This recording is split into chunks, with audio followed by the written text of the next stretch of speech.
on ne perd pas le rythme et on enchaîne les vidéos. Printemps 2023, nous voilà. Notre première préoccupation, alors que le redout s'annonce très lentement, c'est d'enfin mettre la main sur une voiture. En effet, on voit l'été qui s'approche à toute berzingue et cela devient de plus en plus frustrant de ne pas pouvoir accéder à tous les endroits qui nous font envie. Et puis, nos finances se remettent bien de la demande de résidence permanente. On se dit que c'est le moment de sauter le pas. On se prévoit donc un week-end à Vancouver pour chercher une voiture. On réserve hôtel et ferry. Pour rien. 2 jours avant le départ, on trouve une voiture à notre goût à quelques kilomètres de Nanaimo. On sue un peu quand vient l'heure de passer à la caisse. C'est vraiment le plus gros achat de notre vie et on passe les premières heures au volant à l'affût de tous les petits bruits. Comment je fais ça, moi? On est pauvre, ça y est. T'es content? On finit par se faire une raison lorsqu'on voit la liberté que nous procure notre nouvelle acquisition. Grâce à elle, on se déplace partout, même si ce n'est pas très loin.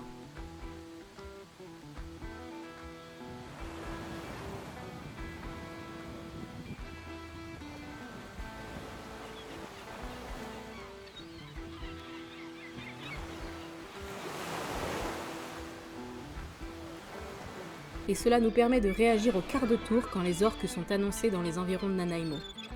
C'est comme ça qu'un soir, après le boulot, nous filons à Piper's Lagoon, où nous les voyons de vraiment très près. Même Marie ne peut pas râler.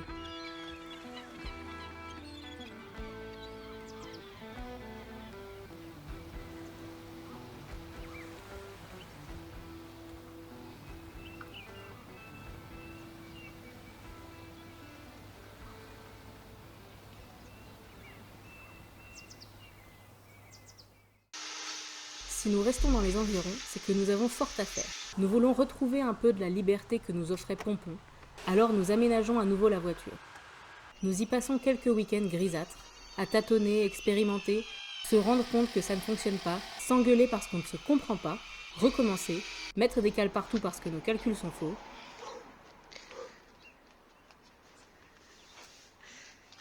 C'est parti.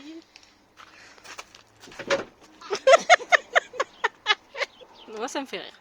J'arrive pas à viser. Allez hop. T'as mémé la sardine. Et se dire que finalement c'est pas trop mal avec les moyens du bord. De toute façon, nous n'aurons pas le temps de la tester tout de suite, et les derniers détails devront attendre. On dirait que tu coupes un gros bâton de beurre. Voilà que débarque une amie et sa fille, qui nous offrent une parenthèse parfaite au milieu de notre printemps.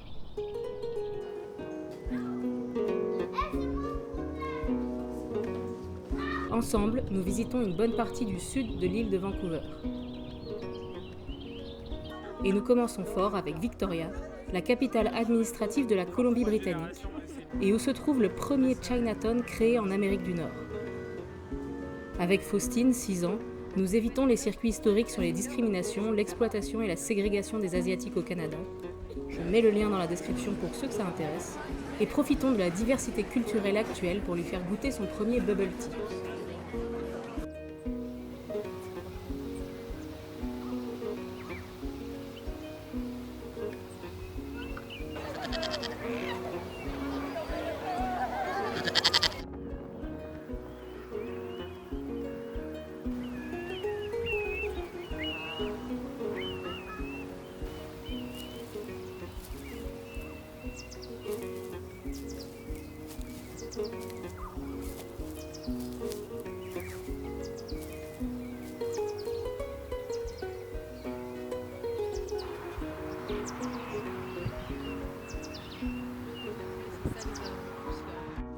Nous poursuivons notre exploration dans les alentours directs de Nanaimo. Lors de notre seule journée pluvieuse, nous allons au musée, nous goûtons les Nanaimo bars. C'est bon?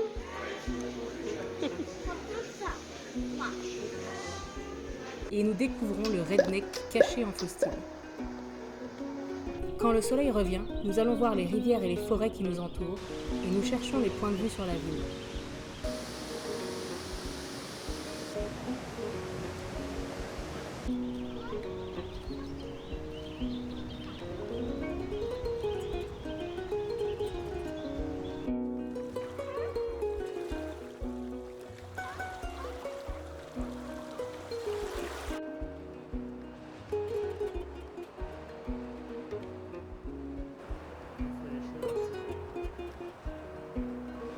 Enfin, nous passons une très belle journée sur l'île de Seisotchon.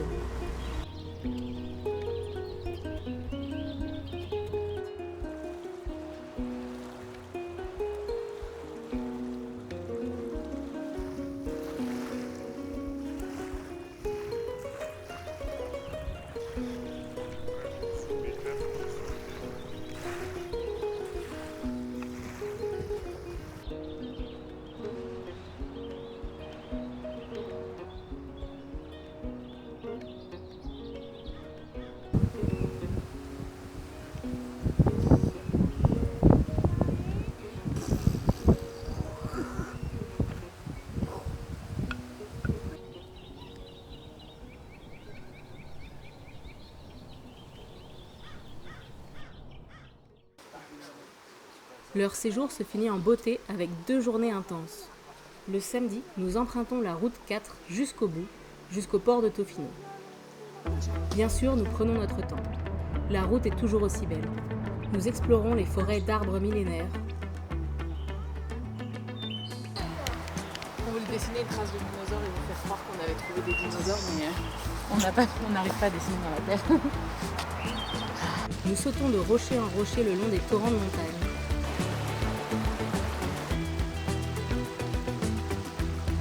Et nous prenons le temps de visiter le port d'Ucluelet, avant d'enfin poser les yeux sur l'océan Pacifique.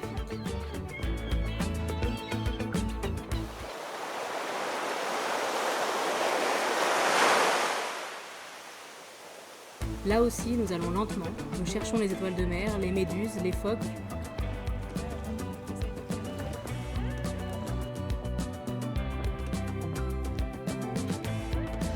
Elle est un peu plus loin.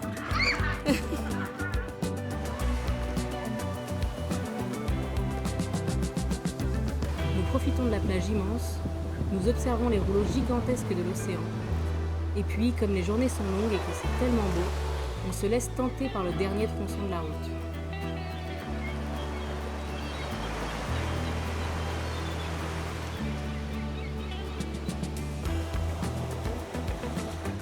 Et nous finissons la journée en allant voir Tofino. Comme toujours, c'est bien trop court et on aurait bien envie d'y rester plus longtemps. Hélas, il est déjà temps de rentrer. Le dimanche, c'est une toute autre aventure qui nous attend. Nous prenons la mer au départ de Nanaimo pour partir à la recherche des géantes des mers, les baleines. Et nous sommes gâtés. Nous croiserons la route de nombreuses baleines à bosse dont les apparitions à la surface font tanguer le bateau, de 2 marsouins timides et d'une famille de 3 orques qui longent la Sunshine Coast. Une très belle dernière journée, avant de devoir hélas se séparer.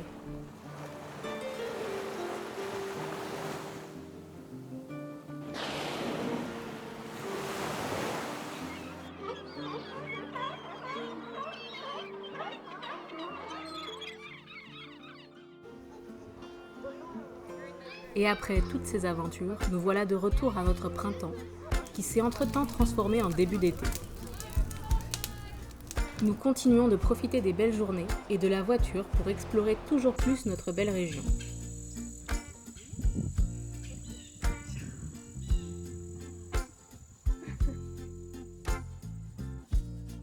Nous assistons à notre seconde Pride Nanaimo, un peu plus impressionnante que la première, bien que très commerciale, où cette fois nous retrouvons quelques copains.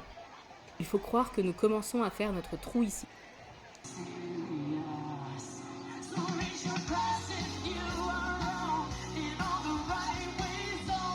Et comme j'ai commencé ce vlog en parlant de la voiture, je vais le terminer aussi en parlant d'elle. Parce qu'il est plus que temps de tester notre nouvel aménagement. Nous profitons du long week-end de la fête du Canada pour aller chercher un endroit loin de l'agitation des touristes. Nous jetons notre dévolu sur la région de Cumberland et nous séparons nos journées pour profiter pleinement de ce bel endroit.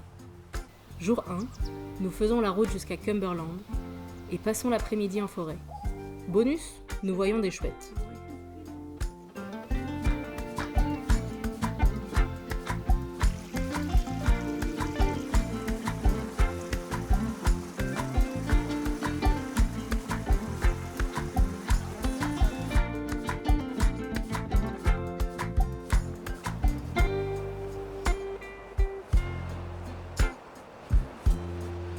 Le soir, nous nous installons sur une route forestière désaffectée où pullulent les moustiques. Après notre première nuit réussie dans la voiture, on se lève pleine d'entrain pour aller randonner dans les montagnes du parc provincial de Strathcona. T'as froid? Oui, j'ai froid. Eh bah go!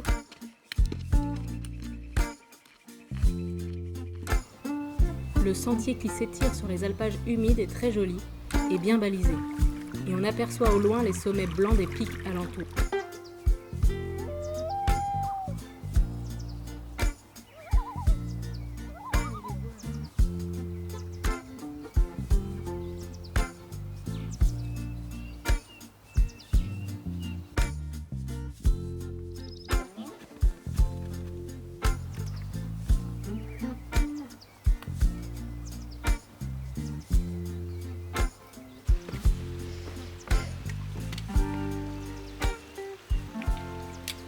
Lorsque nous retrouvons Victor, la voiture, nous décidons que nous aurions bien besoin d'une table et de toilettes après 20 km de marche, et prenons la route de la côte.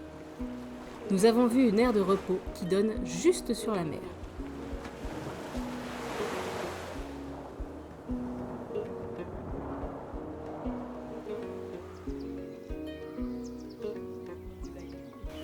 Troisième et dernier jour. Nous voici en bord de mer.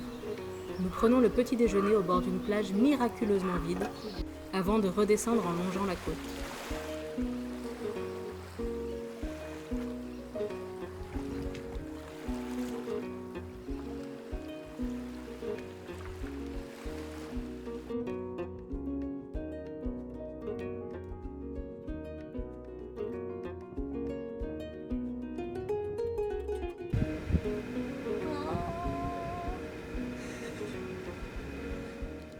En passant, on s'arrête à la station de recherche marine et on prend notre temps.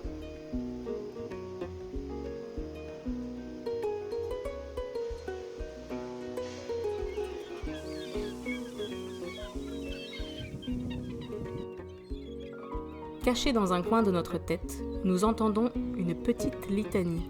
C'est le chat, resté seul 2 nuits, qui nous appelle. Il arrive. Oh la beauté! C'est pas comme ton chat. Comme vous pouvez le voir, il est vraiment ravi de nous revoir. Allez, j'ai déjà trop raconté notre vie. Bisous et à bientôt.